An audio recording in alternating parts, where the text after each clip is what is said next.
सोचिए, एक ऐसी हाई परफॉर्मेंस मशीन जो दिखने में सीधा 70 के दशक से निकली हुई कोई विंटेज कार लगती है, लेकिन जिसके अंदर फ्यूचर का सबसे एडवांस्ड फ्यूल दौड़ रहा हो। जी हां, हम बात कर रहे हैं एनविजन 74 की। एक ऐसी कार जिसने पूरी ऑटोमोटिव दुनिया के होश उड़ा दिए हैं। चलिए बिना देरी किए इसके अंदर डाइव करते हैं। तो जरा सोचकर देखिए, क्या होगा जब 1970s के दशक की वो आइकॉनिक ओरिगामी डिजाइन आज की यानी 2020 की हाइड्रोजन इलेक्ट्रिक तकनीक से टकराएगी। ये सवाल ही इस कार की पूरी कहानी बयां कर देता है। एक तरफ वो तीखे कागज की तरह मुड़े हुए डिजाइन एंगल्स हैं जो हमें पुराने दिनों की याद दिलाते हैं, और दूसरी तरफ एक ऐसा पावर ट्रेन है जो मानो अगली सदी से टाइम ट्रैवल करके आया हो। 1974 की सौंदर्य जड़ें, यानी इसके डिजाइन का इतिहास। अगर हम इस कार के डिजाइन हिस्ट्री को देखें ना, तो ये अपने ब्रांड की पुरानी विरासत को एक बहुत ही शानदार ट्रिब्यूट देती है।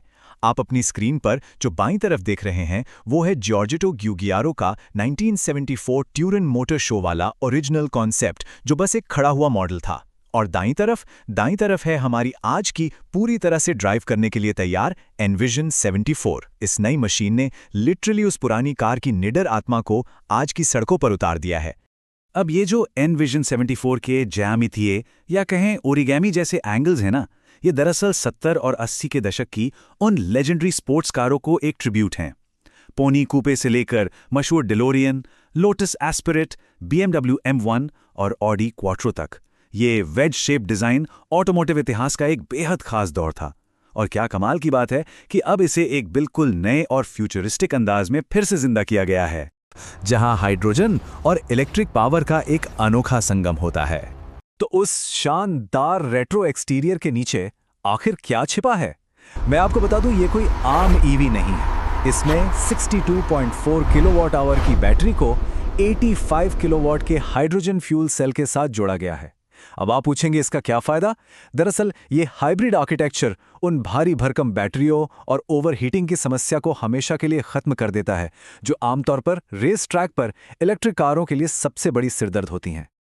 और ये नंबर देखिए, 4.2 किलोग्राम। ये रियर एक्सल पर लगे डुअल हाइड्रोजन टैंक्स की कैपेसिटी है। और ये कोई छोटी बात नहीं है, ये एक असली गेम चेंजर है। पता है क्यों?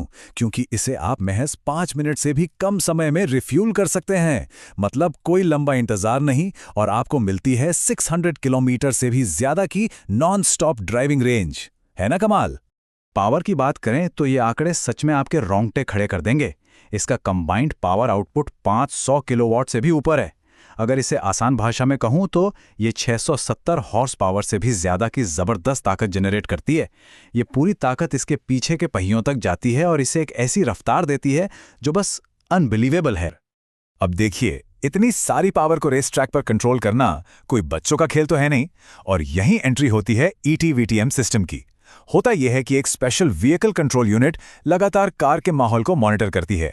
फिर पीछे लगे 2 इंडिपेंडेंट 235 किलोवाट के इलेक्ट्रिक मोटर्स टर्न्स पर यानी मोड़ों पर दाएं और बाएं पहियों के बीच एकदम सटीक तरीके से पावर को बांटते हैं। यह बिल्कुल एक वर्चुअल लिमिटेड स्लिप डिफरेंशियल की तरह काम करता है, जो आपको ट्रैक पर ऐसा ट्रैक्शन और कॉर्नरिंग एक्सपीरियंस देता है कि आप बस इसके दीवाने हो जाएंगे। कि रोलिंग लैब रणनीति, अगर हम बिजनेस स्ट्रैटेजी के नजरिए से देखें तो ये रोलिंग लैब किसी भी आम कॉन्सेप्ट कार से बहुत अलग होती है। एक नॉर्मल कॉन्सेप्ट कार सिर्फ स्टाइल दिखाने के लिए होती है, लेकिन रोलिंग लैब ये एक ब्रिज की तरह काम करती है। ये एक्सट्रीम मोटर स्पोर्ट तकनीकों को टेस्ट करती है ताकि उन्हें फ्यूचर की आम कारों में इस्तेमाल किया जा सके। सिर्फ लुक्स नहीं, एनविजन 74 को दुनिया के सबसे खतरनाक नर्बुर्गरिंग रेस ट्रैक पर ले जाकर इसकी कूलिंग और एरोडायनामिक्स का तगड़ा टेस्ट किया गया है। और इस सब पर जॉर्जेटो ग्यूगियारो का ये स्टेटमेंट बिल्कुल सटीक बैठता है। उन्होंने कहा था कि ब्रांड ने उन सभी लोगों के शक को दूर कर दिया है जिन्हें लगता था कि इसके सफल होने की कोई संभावना नहीं है, और ये सब एक बेहतरीन प्रोडक्ट के कारण हुआ है। ये बात उस ब्रांड के सफर को दिखाती है जिसे कभी कोई भाव नहीं देता था, लेकिन आज वो एक ग्लोबल परफॉर्मेंस पावर हाउस बन चुका है। अब आते हैं उस खबर पर जिसका सबको बेसब्री से इंतजार था, 2026 की एक्सक्लूसिव रिलीज। जी हां, आपने बिल्कुल सही सुना। इस रोलिंग लैब 2 आधिकारिक तौर पर 2026 में प्रोडक्शन के लिए हरी झंडी मिल चुकी है, लेकिन इसमें एक ट्विस्ट है। पूरी दुनिया में इसकी सिर्फ 200 यूनिट्स ही बनाई जाएंगी। सिर्फ 200! ये एक्सट्रीम लिमिटेड प्रोडक्शन इसे एक सच्ची हैलो कार बनाता है। मतलब इसे हासिल करना एक बहुत बड़ा अचीवमेंट होने वाला है। अब जाहिर सी बात है, जब कार इतनी एक्सक्लूसिव है और इसमें ऐसी माइंड ब्लोइंग तकनीक है तो इसकी कीमत भी वैसी ही होगी। इसकी कीमत $3 लाख से भी ज़्यादा होने की उम्मीद है। ये प्राइस टैग इसे सीधा top tier hyper car market की लीग में लाकर खड़ा कर देता है। पर एक सवाल आता है दिमाग में कि कोई कंपनी इतनी कम कारें क्यों बनाएगी? इसके पीछे एक बहुत स्मार्ट स्ट्रैटेजी है। सबसे पहले, ये लिमिटेड रन ब्रांड को अपनी नई ग्रीन परफॉर्मेंस तकनीक को सुरक्षित तरीके से टेस्ट करने का मौका देता है, वो भी बिना बहुत ज्यादा फाइनेंशियल रिस्क लिए। दूसरा, ये कार लवर्स और एंथुजियास्ट मार्केट की उम्मीदों को पूरा करती है। बड़े वॉल्यूम के बजाय सिर्फ 200 यूनिट्स बनाने से प्रति यूनिट प्रॉफिट बहुत हाई रहता है। और सबसे जरूरी बात, ये हाई परफॉर्मेंस सेक्टर में ब्रांड की क्रेडिबिलिटी और प्रेस्टीज को एक अलग ही लेवल पर ले जाता है। तो जाते जाते एक सवाल छोड़कर जा रहा हूं, जरा सोचिएगा, अगर 1974 का एक डिजाइन 2026 की हाइड्रोजन हाइब्रिड टेक्निक की दिशा तय कर सकता है, तो ये zero emission hello car hyper cars के फ्यूचर के लिए क्या मायने रखती है? एनविजन 74 ने यह तो साबित कर दिया है कि भविष्य की परफॉर्मेंस ड्राइविंग सिर्फ इको फ्रेंडली नहीं होगी, बल्कि बेतहाशा रोमांचक भी होगी। आज के इस डीप डाइव में मेरे साथ जुड़ने के लिए बहुत बहुत शुक्रिया। मिलते हैं अगले विश्लेषण में।